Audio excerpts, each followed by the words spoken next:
थोडा आवाज. हॅलो बस बस बस बस. Hello hello hello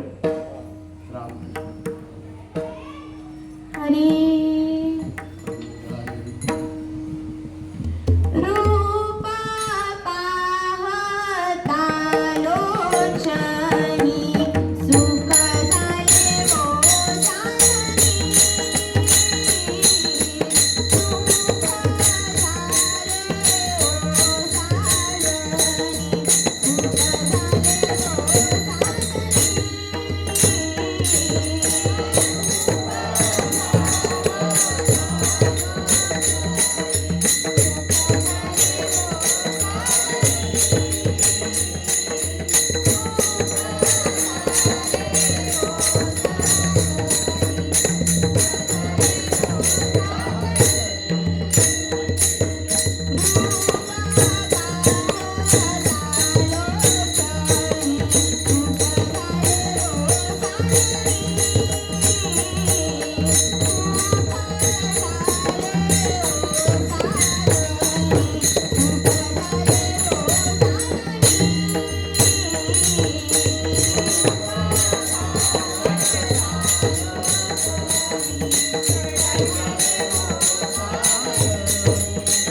नमो विठ्ठला राजया पांडुरंगा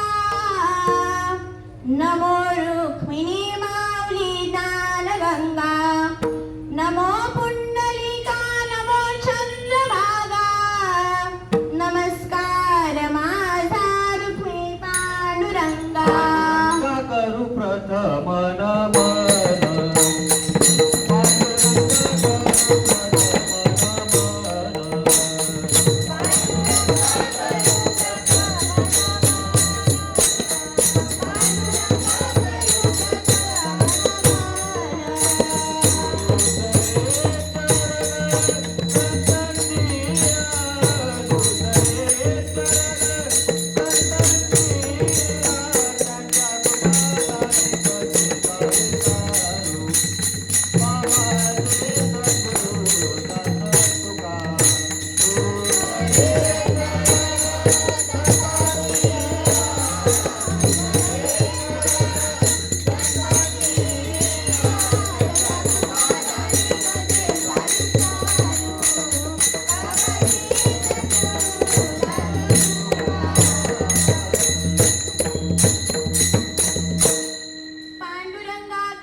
पांडुरंगा करू प्रथम नमन दुसरे चरण संतांच्या त्यांच्या कृपादाने एकतेचा विस्तारू बाबाजी सद्गुरु दास तुका अलंकापुरी पुण्यभूमी पवित्र तेथे नांदतो ज्ञान राजा सुपात्र तया ठविता महापुण्य राशी नमस्कार माझा श्री सद्गुरु ज्ञानेश्वराशी ओम नमो ज्ञानेश्वरा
ओम नमो ज्ञानेश्वरा करुणा करा दयाळा तुमचा अनुग्रह लाभलो पावन झालो चराचरी नमो सद्गुरु तुकयाता दीपा नमो सद्गुरु सच्चिदानंद रूपा नमो सद्गुरु भक्त कल्याण मूर्ती नमो सद्गुरु भास्करा पूर्ण कीर्ती सेवे लागी सेवक झालो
मनोजवं मारुततुल्यवेगं जितेन्द्रियं बुद्धिमतां वरिष्ठं वातात्मजं वानरयूतमुख्यं श्रीरामदूतं शरणं प्रपद्ये. जयांचे केलिया स्मरण होय सकळ विद्यांचे अधिकरण तेची बंधू श्री गुरुचरण श्री गुरूंचे ते नमस्कारुणी आता विठ्ठला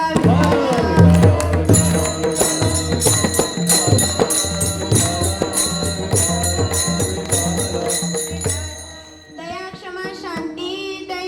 क्षमा शांती तेथे देवाची वसती पावे धावनिया धरा राहे धरणिया थारा. प्रस्तुत प्राप्त प्रसंगी कीर्तन रूपी सेवे करता निवडलेला अभंग जगद्गुरु जगद्वंदनीय श्रीमंत श्री तुकोबरायांचा 4 शरणांचा देव कोठे राहतो ह्याचा पत्ता सांगणारा अभंग सेवे करता निवडलेला आहे. विठ्ठला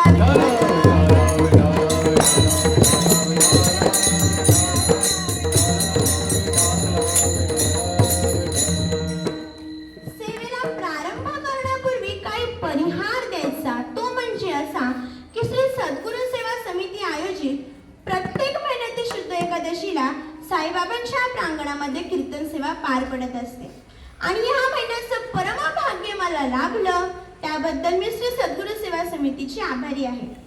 प्रामुख्याने आमचे देशमुख बाबा असतील, शिंदे मामा असतील, म्हणजे सद्गुरू सेवा समितीतील सर्वजण मान्यवर मंडळी असतील, तुमच्या सर्वांच्या आशीर्वादाने कृपा आशीर्वादाने आज्ञेने मी आज या ठिकाणी उभी आहे. विठ्ठला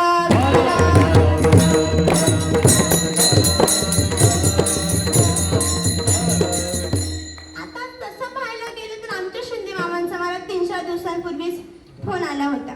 आता मी काय मोठे कीर्तनकार नाहीये, पण असो आमचे सद्गुरू माझे पाठीराखे आहेत. म्हणजे आमचे सद्गुरू आमचे पाठीराखे आहेत. त्यांच्या पाठबळामुळे, त्यांच्या आशीर्वादाने, त्यांच्या आज्ञेने मी आज या ठिकाणी तुमच्या समोर बोलण्याचा प्रयत्न करणार आहे. विठ्ठला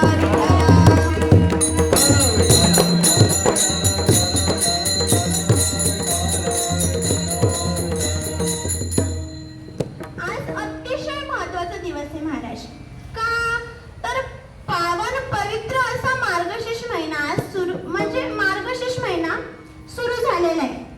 भगवंताला सर्व महिन्यांमध्ये मार्गशीर्ष महिना अतिशय प्रिय आहे. मासा माझे मार्गशिरू तो मी म्हणे शारंग धरू. भगवंताने अनेक विभूत्या सांगितल्या, त्यामध्ये मार्गशीर्ष महिना म्हणजे मीच आहे असं भगवंत सांगतात. विठ्ठला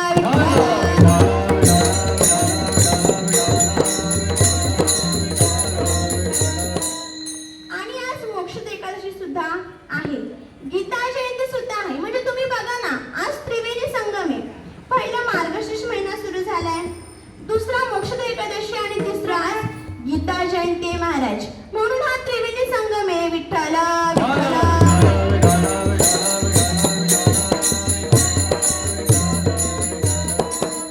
भगवंताने अर्जुनाला जे तत्वज्ञान सांगितलं तो दिवस म्हणजे आजचा दिवस आहे महाराज. निमित्त अर्जुनाचे पण कल्याण मात्र जगताचे. म्हणून भगवंताने आज अर्जुनाला श्रीमद भगवद्गीता सांगितली. म्हणून सर्वांनी आज श्रीमद भगवद्गीता पठण केली पाहिजे. आजच नाही, दररोज सर्वांनी श्रीमद भगवद्गीता पठण केली पाहिजे. तिचं पठण केलं पाहिजे, वाचलं पाहिजे. आता काही जण म्हणतील आम्हाला वाचताच येत नाही, तर त्यांच्यासाठी पण आहे. फक्त गीता गीता गीता गीता असं म्हणायचं आणि या जन्म मरणाच्या फेऱ्यातून मुक्त व्हायचं. गीता गीता वाचे जे मनोती.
तया नरा.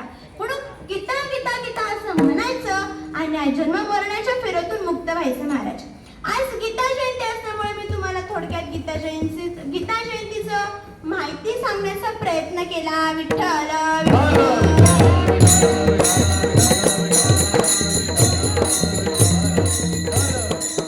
आज एकादशी महाराज, सगळ्यांनी बोला बरं का. आज एकादशी आहे. कोणती एकादशी आहे? मोक्षदा एकादशी, बरोबर. बरं, मग मोक्षदा एकादशी असंच नाव का दिलं? तर आपल्या सहित आपल्या पूर्वजांना जी मोक्ष मिळवून देते ना, तिला मोक्षदा एकादशी असं म्हणतात. विठ्ठल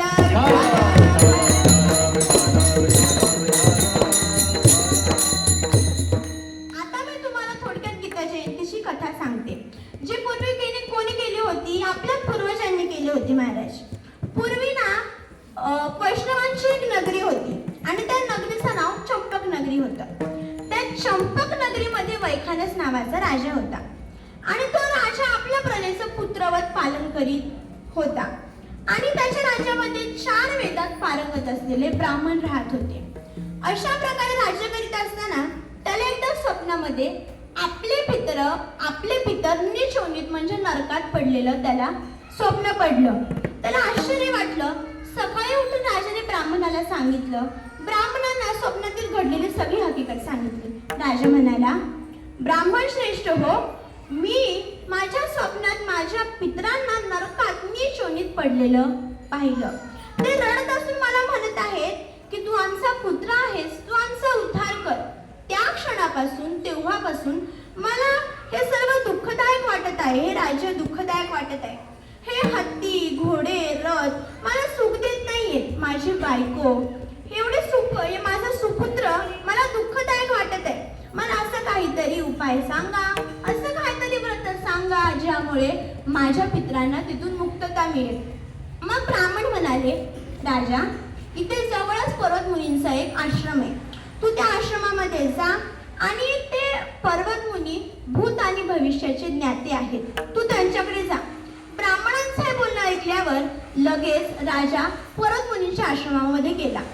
पर्वत मुनींना आश्रमामध्ये पाहून त्यांना प्रणाम केला. मग मुनी म्हणाले की तू सुखी आहेस ना राजा? तुझी राजाची 7ही अंग सकुशल आहेत ना?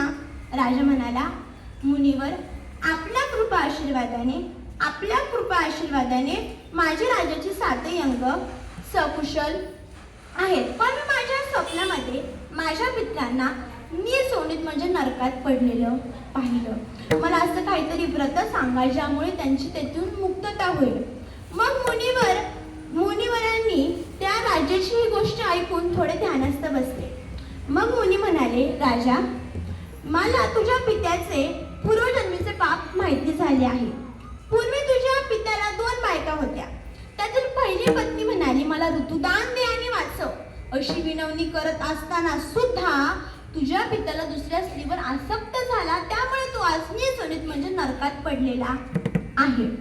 बरं, मग राजा म्हणाला, मुनीवर, काहीतरी व्रत सांगा ना. मग मुनी म्हणाले की राजा, मार्गशीर्ष महिन्यातील शुक्ल पक्षातील मोक्षद एकादशीचं तू व्रत कर आणि त्या व्रताचं पुण्य तू तुझ्या पितरांना दे. त्यामुळे नक्कीच तुझ्या पितरांची नीच योनीत नरकातून मुक्तता होईल. मुनींनी सांगितल्याप्रमाणे राजाने ते व्रत केलं, सर्वांना करायला लावलं आणि त्याचं पुण्य त्याच्या पितराला म्हणजे पित्याला दिलं आणि त्यामुळे त्याची तिथून मुक्तता झाली आणि त्याच्यावर राजावर पुष्पवृष्टी झाली. अशा प्रकारे कल्याणमय एकादशी जो कोणी व्रत करतो त्याची पापातून मुक्तता होते. आणि आज भगवंताने अर्जुनाला कुरुक्षेत्रावर गीता सांगितली, भगवत गीता सांगितली, म्हणून आज गीता जयंती सुद्धा आहे. विठ्ठल विठ्ठल.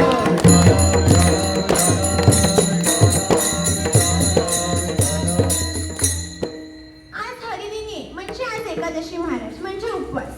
दिवसभर चरा आणि उपवास धरा असं नाही महाराज. भगवंताला अतिशय प्रिय असणारं व्रत म्हणजे एकादशी व्रत आहे. भगवंताला प्रामुख्याने 3 गोष्टी आवडतात. कोणत्या? भक्त, व्रत आणि तीर्थ.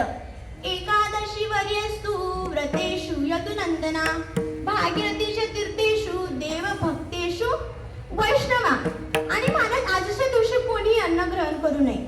जो कोणी अन्न खातो ग्रहण करतो तो टुक्कर म्हणून जन्माला येतो. हे काय मी सांगत नाही, एकनाथ महाराज सांगतात. एकादशी दिनी खाईल जो अन्न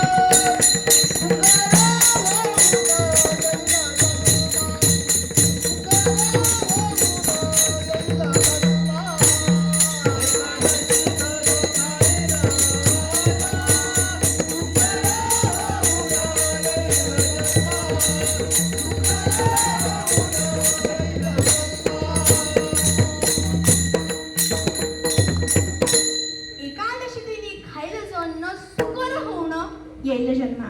म्हणून आजच्या दिवशी कोणी अन्न ग्रहण करू नये महाराज, अन्न खाऊ नये. आणि आजच्या दिवशी पाप हे सैरभैर झालेलं असतं. त्या पापाला राहण्याकरता जागा राहत नाही, मग ते पाप अन्न शिरतं. आणि जो कोणी अन्न ग्रहण करतो अन्न खातो ते पाप त्याच्या शरीरामध्ये जात असतं. म्हणून आजच्या दिवशी कोणीही अन्न ग्रहण करू नये, अन्न खाऊ नये.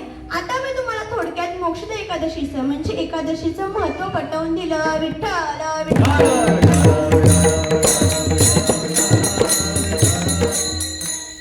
आता राहिलेल्या वेळात आपण अभंगाच्या चिंतनाकडे वळूया. विठ्ठल विठ्ठल.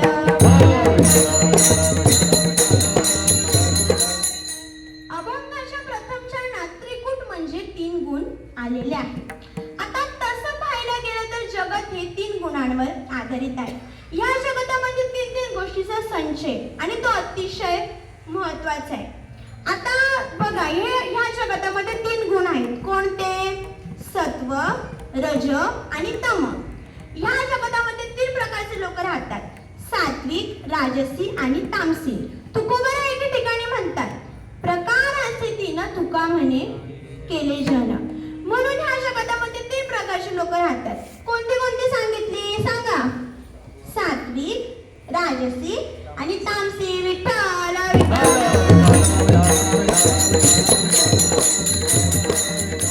लक्ष द्यावर का महाराज? महावैष्णव माऊली श्री ज्ञानोबारा एके ठिकाणी म्हणतात, त्रिकुटी पिटलिया नगर, त्रिदाह निमाले अंतर, त्रिदोष सांडिले शरीर जैसे हो. त्रिकुटी पिटलिया नगर म्हणजे नगरामध्ये 3 नसावं. काय? चोरी, सहाडी आणि शिंदळकी. पहिलं काय सांगितलं? चोरी. बरोबर ना? पहिलं काय सांगितलं? चोरी. चोरी गावात नसावी म्हणजे चोर प्रवृत्तीची लोक, चोर लोक गावात नसावी. चोर लोक गावात असतील तर कशाची चोरी होईल हे सांगता येत नाही. म्हणून चोर प्रवृत्तीची लोक, चोर लोक गावात नसावी. विठ्ठल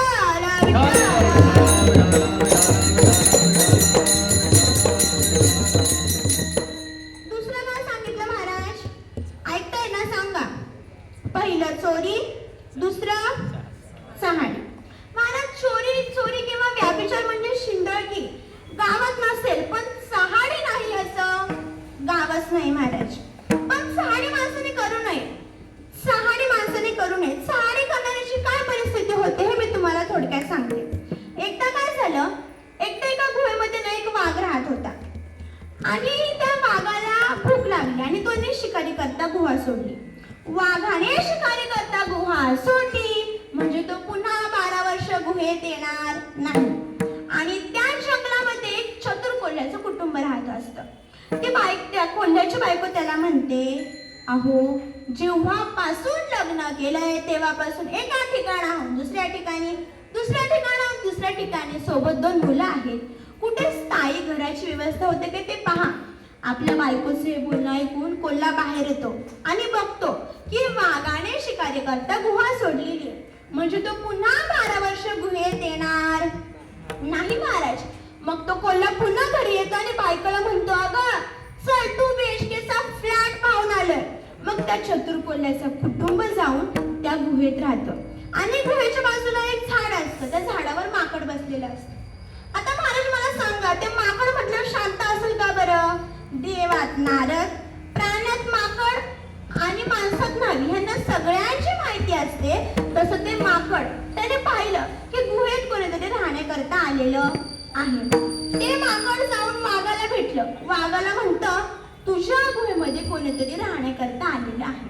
वाघ विचार करतो आणि म्हणतो, एवढी कोणाची हिंमत झाली, एवढी कोणाची ताकद झाली माझ्या गुहेमध्ये राहण्याची. पण पुन्हा वाघ विचार करतो, मी सिंहाला घाबरतो, वाघ सिंहाला घाबरतो, सिंह असेल मी येत नाही.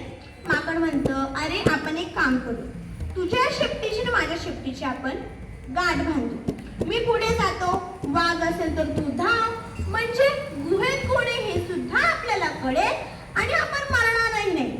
ठरल्याप्रमाणे ती दोघं जण आपल्या शेपटीची गाठ बांधतात आणि माकड जातो आणि मग कोल्हा लांबूनच बघतो आणि कोल्हा बायकोला म्हणतो, आता तर आपण नाश्त्यावर जायला बसलो ग. पण कोल्हा चतुर असतो महाराज. जसं वाघाला येताना बघतो तसं कोल्हा म्हणतो, अगं बघितलंस का, 4 दिवस पुरेल एवढं जेवण माकड घेऊन येतोय बघ. कोल्ह्याचं हे बोलणं ऐकताच वाघ 120 स्पीडने पळतो महाराज. तो पुण्याला जाऊन थांबतो. मग धावताना त्याने दगड झाड झुडप काहीच बघत नाही. शेवटी त्याला थांबले आठवतं, अरे आपल्या शेपटीला तर माकड बांधलेलं होतं. दगडांवर आपटून आपटून फक्त त्या माकडाची हाडं शिल्लक राहिलेली असतात महाराज. मला सांगायचं काय, सहाणे करण्याची परिस्थिती अशी होते. विठ्ठल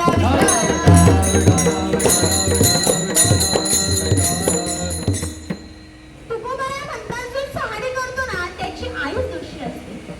सहाणाची माता व्याभिचारिणी तत्वता. म्हणून माणसाने साडी करू नये. मी तुम्हाला काय सांगितलं, गावात कोणत्या 3 गोष्टी नसाव्या? बोला बोला, ऐकताय ना, बोला. चोरी, सहाडी आणि शिंदळकी म्हणजे व्याभिचार. विठ्ठल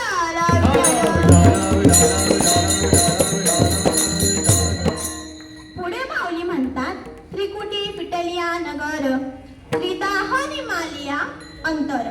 त्रिदाह निमालिया अंतर म्हणजे त्रिविध ताप, 3 ताप. आता ऐका बरं का नीट, मी विचारेन तुम्हाला. पहिला आध्यात्मिक ताप, दुसरा अधिदैविक ताप आणि तिसरा अधिभौतिक ताप. पहिला कोणता सांगितला? आध्यात्मिक ताप.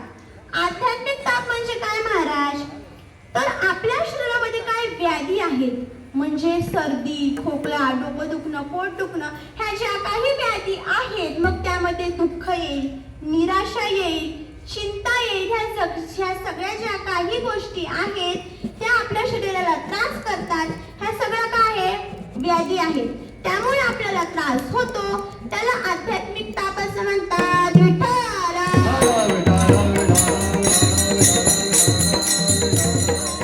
दुसरा कोणता सांगितला?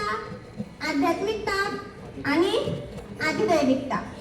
अधिदैविक ताप म्हणजे काय महाराज? तर भूकंप, सुनामी, अचानक मनवा पेटणे, अचानक जमिनीला आग लागणे, ह्या ज्या काही नैसर्गिक आपत्त्या उद्भवतात ना त्याला अधिदैविक ताप असं म्हणतात. आता समजा आपण इथे कीर्तनात उभे आहोत, असं होऊ नये महाराज.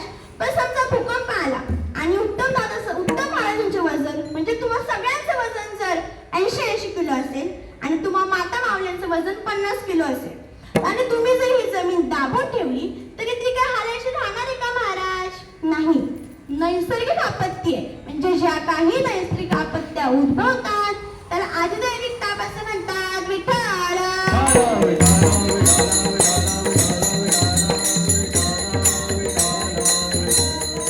दुसरा कोणता सांगितला? अधिभौतिक ताप. अधिभौतिक ताप म्हणजे काय?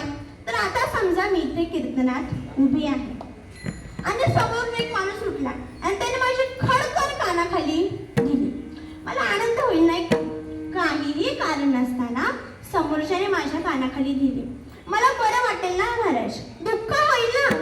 पंचमहाभूतांचा बनलेला हा देह, मग तो मनुष्याचा असू दे, प्राण्यांचा असू दे, पशुपक्ष्यांचा असू दे किंवा कोणाचाही असू दे, त्या देहापासून आपल्याला जो त्रास होतो ना त्याला अधिभौतिक ताप असं म्हणतात. मग आपली एखाद्या सोबत फायटिंग होऊ दे, आपल्याला म्हशीने विहिरीत लोटून देऊ दे, कुत्रा चावू दे, बिंदू चावू दे किंवा सर्पाने दंश करावा, ह्या जे काही असतं त्याला अधिभौतिक ताप असं म्हणतात. विठ्ठल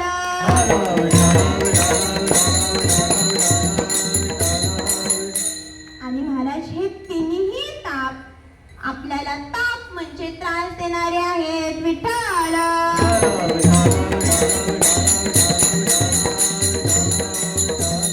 पुढे माऊली म्हणतात, त्रिकुटी पिट त्रिदाह निमाले अंतर त्रिदोष सांडिले शरीर जैसे हो. त्रिदोष सांडिले शरीर म्हणजे शरीरामध्ये तीन गोष्टी नसाव्या. कोणत्या? कफ, पित्त आणि वात. कोणत्या सांगितल्या? कफ, पित्त आणि वात. ह्या तिघांचं संतुलन बिघडलं तर शरीराला रोग जडतात महाराज. म्हणून ह्या तिघांचं संतुलन कधीही बिघडू देऊ नये विठ्ठल.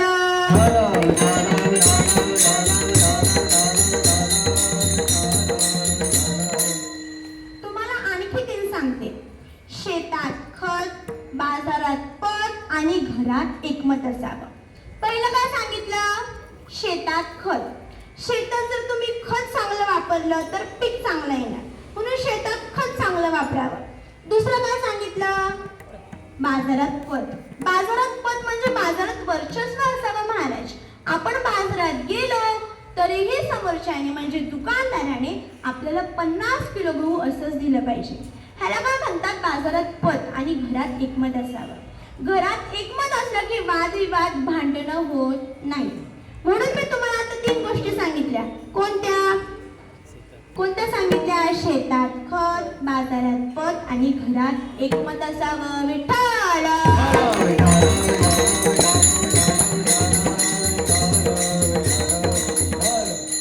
आणखी तीन सांगते.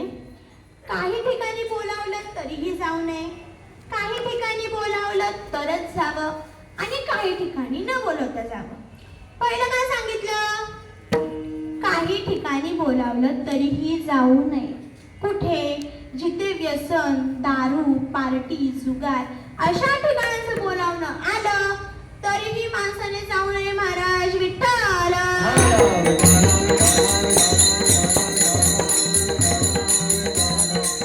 दुसरं काय सांगितलं? काही ठिकाणी बोलावलं तरच जावं. कुठे? जिथे लग्न, बारसं, वास्तुशांती अशा ठिकाणांचं बोलावणं आलं तरच माणसाने जावं. न बोलवता गेले तर अपमान होण्याची शक्यता असते. उदाहरण द्यायचं झालंच तर सती प्रजापती दक्षच्या पूजेला न बोलवता गेली. अपमान झाला, शेवटी अग्निकुंडात प्रवेश करावा लागला महाराज. म्हणून का अशा ठिकाणी बोलावलं तरच जावं विठ्ठल.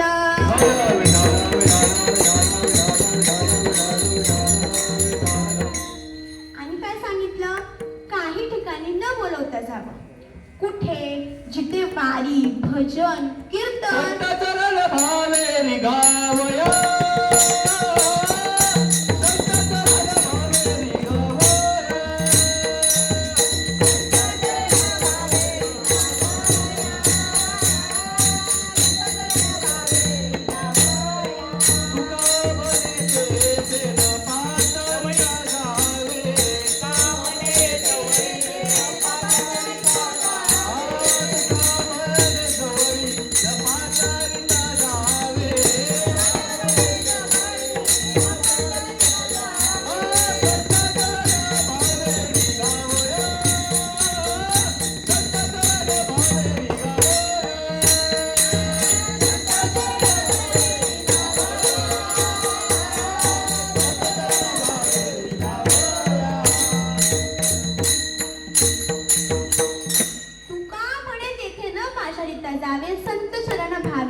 रिघावया. म्हणून तुकोबराय म्हणतात. तुकोबराय सुद्धा सांगतात महाराज, वारी, प्रवचन, कीर्तन अशा ठिकाणांचं बोलावणं आलं नाही तरीही माणसाने जावं विठ्ठल.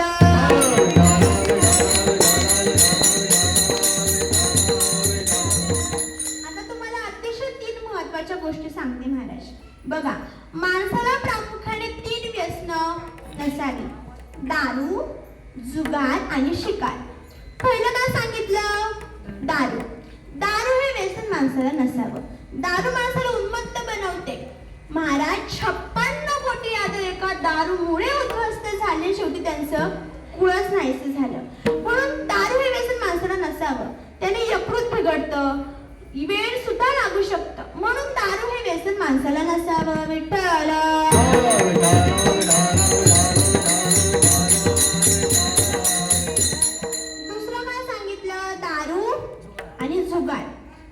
जुगार हे सुद्धा व्यसन माणसाला नसावं.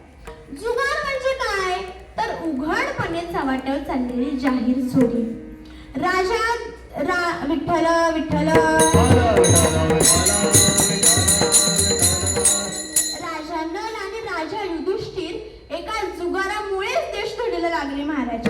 नवे या जुगारामुळेच महाभारत घडलं. म्हणून जुगार हे सुद्धा व्यसन माणसाला नसावं. आणि आजकाल तर सरकार मान्य जुगार झाले. राज्य लॉटरी, सटका मटका, सट्टा मटका, कॅरम, ड्रीमी लेवल. हा मग आता मला माहिती नाही ना, म्हणजे हे सुद्धा काय आहे? हे जुगारच आहे. म्हणून जुगार हे व्यसन माणसाला नसावं. विठ्ठल.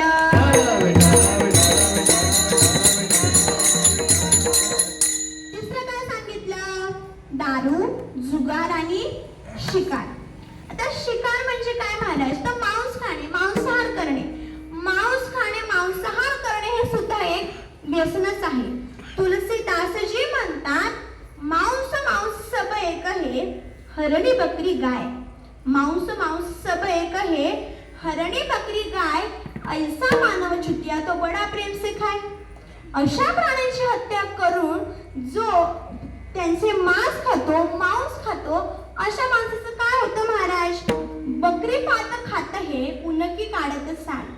बकरी पात खाता है उनके काढत साल, जो बकरी को खाता है उनके कवन हाल. बकरी पान खाते, पात खाते आणि तिचं चामडा म्हणजे साल्ट काढून मांस खाणारे तिला खातात. मग अशा माणसाचं शेवटी काय होतं? तिल भर मछली खावे कोटी करे गोदान. तिल भर मछली खावे कोटी करे गोदान, काशी करवतले मरे अखेर नरक निधान. मासे खातो, मांस खातो आणि कोटी गायींचं दान करतो. अशा मनुष्याला शेवटी नरकातच जावं लागतं. म्हणून महाराज, मांस खाणे हे सुद्धा एक व्यसन आहे. हे सुद्धा व्यसन माणसाला नसावं. विठ्ठल.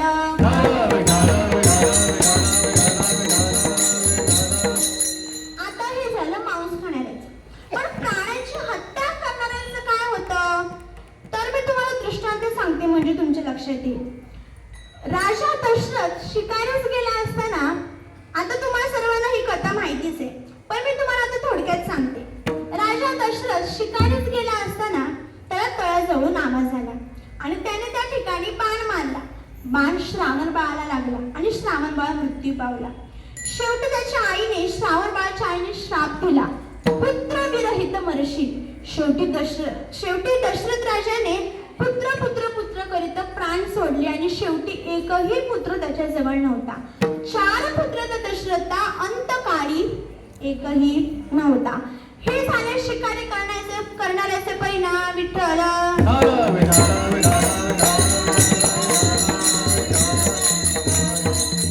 केले कर्म झाले तेची भोगाले,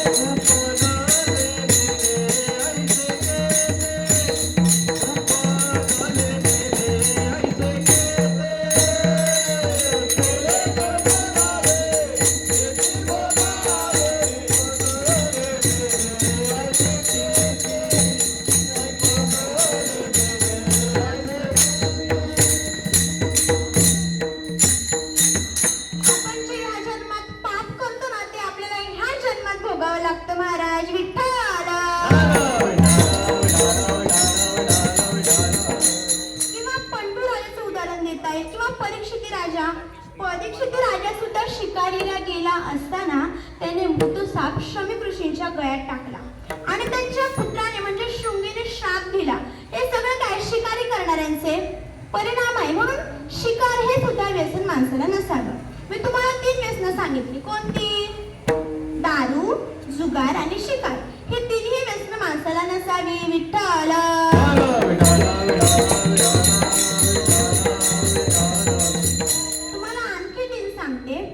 आपल्यातले दोष दिसावे, दुसऱ्यातले गुण दिसावे आणि साधूचं त्यागपूर्ण आचरण दिसावं महाराज. आता ह्याचा विस्तार करत नाही, पण आतापर्यंत ज्या काही तुम्हाला 3 गोष्टी सांगितल्या त्यामध्ये काही सकारात्मक परिणाम आहे तर काही होकारात्मक परिणाम आहे. पण आता ज्या काही तुम्हाला मी 3 गोष्टी सांगणार आहे त्या घरात, देशात, गावात असल्याच पाहिजे आणि त्या गोष्टी जवळ असल्या तर भगवंत स्वतःहून वास करायला येतो. हे तुकोबा अभंगाच्या प्रथम चरणामध्ये सांगतात.